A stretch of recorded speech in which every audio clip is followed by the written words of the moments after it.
ایک دفعہ رسول کریم صلی اللہ علیہ وسلم کعبہ شریف میں سجدے میں تھے۔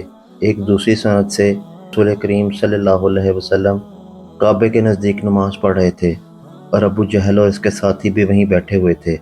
تو ان میں سے ایک نے دوسرے سے کہا کہ تم میں سے کوئی شخص ہے جو قبیلے کی جو اونٹنی ذبح ہوئی ہے اس کی اوجڑی اٹھا لائے اور لا کر جب محمد صلی اللہ علیہ وسلم سجدے میں جائیں تو ان کی پیٹھ پر رکھ دے۔ یہ سن کر ان میں سے ایک سب سے زیادہ بدبخت آدمی اٹھا اور وہ اوجڑی لے آیا اور دیکھتا رہا۔ جب آپ نے سجدہ کیا تو اس نے اس اوجڑی کو آپ کے دونوں کندھوں کے درمیان رکھ دیا۔ عبداللہ بن مسعود کہتے ہیں، میں یہ سب کچھ دیکھ رہا تھا مگر کچھ نہ کر سکتا تھا، کاش اس وقت مجھے روکنے کی طاقت ہوتی۔ عبداللہ کہتے ہیں کہ وہ ہنسنے لگے اور ہنسی کے مارے لوٹ پوٹ ہونے لگے، اور رسول اللہ صلی اللہ علیہ وسلم سجدے میں تھے، بوجھ کی وجہ سے اپنا سر نہیں اٹھا سکتے تھے، یہاں تک کہ حضرت فاطمہ رضی اللہ عنہ آئیں اور وہ بوجھ آپ کی پیٹھ سے اتار کر پھینکا۔ تب آپ صلی اللہ علیہ وسلم نے سر اٹھایا، پھر 3 بار فرمایا، یا اللہ تو قریش کو پکڑ لے۔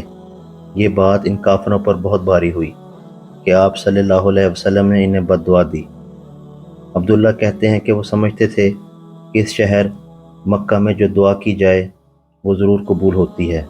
پھر آپ نے ان میں سے ہر ایک کا جدا جدا نام لیا کہ اے اللہ ان ظالموں کو ضرور ہلاک کر دے۔ ابو جہل، عتبہ بن ربیعہ، شیبہ بن ربیعہ، ولید بن عتبہ، امیہ بن حلف اور عقبہ ابن ابی معیط کو۔ 7ویں آدمی کا نام بھی لیا مگر مجھے یاد نہیں رہا۔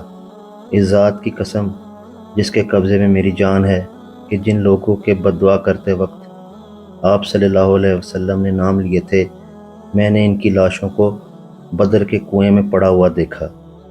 صحیح بخاری، حدیث نمبر 240۔